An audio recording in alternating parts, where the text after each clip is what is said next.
সেখান থেকে বাছাই করে প্রথম কাব্যগ্রন্থ রহস্যময় কাব্যটি লেখার চেষ্টা করেছি। যেহেতু এটা প্রথম, অনেক ধরনের ভুলভ্রান্তি থাকতে পারে। আপনারা এই বইটি পাবেন চৈতন্য প্রকাশন, অমর একুশে গ্রন্থমেলা, প্রভাত উদ্যান 47 এবং 48 নম্বর রেভিশন। আমি বইটি মিলে মানুষ, প্রেম, গ্রহ, দেশ, বঙ্গবন্ধু, স্বাধীনতা, মুক্তিযুদ্ধ বিভিন্ন বিষয় নিয়ে 56টি কবিতা লিখেছে। এই কবিতার বই থেকে আমি আজকে যেহেতু ভাষার মাস এবং 21শে ফেব্রুয়ারি নিয়ে আমার একটি কবিতা আছে, সেই কবিতাটা আবৃত্তি করার চেষ্টা করছি। 21 তো আজ নয়, আর একটি সংখ্যা। 21-এর মাঝে লুকিয়ে আছে দেশমাতৃকার মুক্তির কণ্ঠবাণী। এই দিনে ভিজিয়ে দিয়েছে সালাম, বরকর, অভিক, জব্বার ও নাম না জানা অজস্র তর্তাজা প্রাণ, উৎসর্গিত প্রাণ হয়নি ব্যর্থ, বয়ে গেছে স্বার্থ, দেশ নয় সমগ্র বাঙালি। বাংলা মায়ের দামাল ছিল না উড়াবে নিজের কেতন, তাই তো তারা গিয়েছে স্লোগান, করেছে আন্দোলন। 47, 49 শিখেছে করতে বেগবান। বাউন্নের স্মৃতি বিচারিত 21শে ফেব্রুয়ারিকে ফেব্রুয়ারি দিয়েছে আমাদের ছোট্ট শিশুর মুখের ভাষা বাংলা।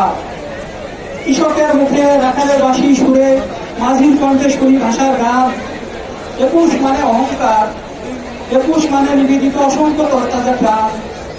21 বয়ে গেছে শিশু থেকে আবার বৃদ্ধ অধিকার। 21 শুধু দেয়নি গুটি কয়েক জন্ম, দিয়েছে মোদের পূর্ণাঙ্গ মাতৃভাষা বাংলা।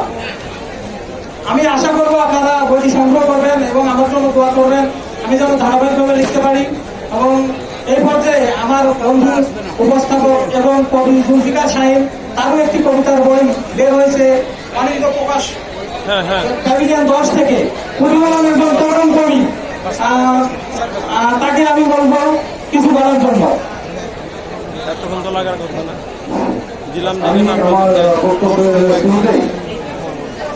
অমর একুশে বইমেলায় মঞ্চে দাঁড়িয়ে 21শে ফেব্রুয়ারির আজকের এই দিনে 1952 সালের ভাষা আন্দোলনের সমস্ত শহীদদের বিজয়ী আত্মার মাতৃভাষ কামনা করে তাদের স্মৃতির প্রতি শ্রদ্ধা নিবেদন করে আমি বলছি, আজকে যে বইটি নিয়ে আমরা এখানে দাঁড়িয়েছি ও আমার এই বইটির শ্রেষ্ঠা এবং লেখক আশরাফুল ইসলাম, আমার বাংলাবেলার বন্ধু।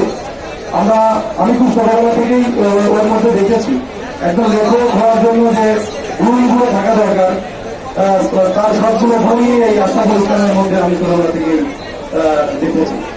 এবং ও প্রতিনিয়ত আমরা যখন বিশ্ববিদ্যালয়ে পড়েছি, আমরা একই বিশ্ববিদ্যালয়ে পড়েছি, এবং বিশ্ববিদ্যালয়ে পড়াকালীন সময় ও বিভিন্ন সময় যে কবিতাগুলো লিখত, সেই কবিতার যে ধার বা ধারালো শব্দ আমি এবং আমাদেরকে মুগ্ধ করত। এবং আমি যাই ভাবতাম যে ওই লেখাগুলি একটি বই আকারে বেরোলো, তো অত্যন্ত আনন্দ এবং খুশির বিষয়।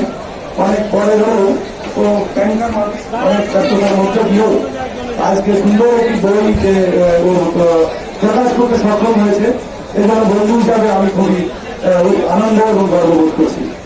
আমি মনে করি একজন কবির যে লেখার যে সার্থকতা, সেটি কিন্তু পাঠকদের উপর নির্ভর করে।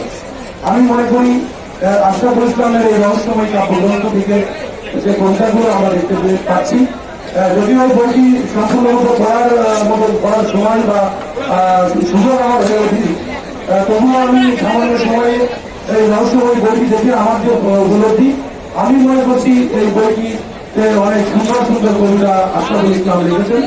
আপনারা সবাই বইটি পড়বেন এবং বইটি সংগ্রহ করার উদাত্ত আহ্বান জানিয়ে কবি আশরাফুল ইসলাম ভবিষ্যতে আরো সুন্দর সুন্দর লেখন যেন আমাদের মধ্যে উপহার দেয় এবং সাহিত্য চর্চায় নিজেকে নিয়োজিত রাখতে পারে, সেই আশাবাদ ব্যক্ত করে আমি আমার কথা শেষ করছি। সবাইকে ধন্যবাদ। এই পর্যায়ে 1 মিনিট আমার ছোট ভাই ও রহস্যময় কাব্যগ্রন্থের রহস্যময় কবিতাটি আবৃত্তি করবে।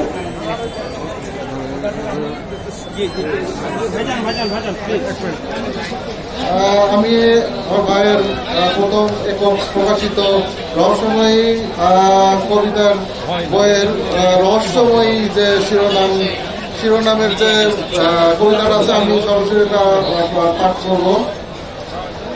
রহস্যের আলোকে রহস্যময়ী ভুবন, আলোচক বাঁকা ঠোঁট, এর মাঝেই লুকায়িত রহস্য।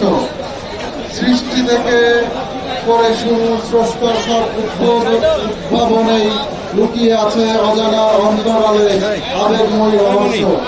কখনো বা দেখা যায় তার কিছু কারিশমা, বাকি সব নিয়ে চিন্তা করে হতে হয় আপ্লুত ও দিশেহারা। জানাশোনার আগেই হয়ে যায় কিছু কল্পিত ঘটনা, যা বুঝতে ঘটতে হয় মাথা নয়, নানা তথ্যপাত্র। আশায় দিক হারা হতে হয় বহু আবেগময়ী ছলনায়। বন্ধু বান্ধব নয়, অবলা নারীর অপ্রত্যাশিত প্রত্যাখ্যানে বুঝতে শেখে না সে কেন করছি এমন, জানে শুধু আমি বড়, ঊর্ধ্বে আমি সবার। ধন্যবাদ। ধন্যবাদ আপনাদের। এবার আমাদের নুপুর বাদক করবেন সময় খুব কাছাকাছি। আমরা আপনাদের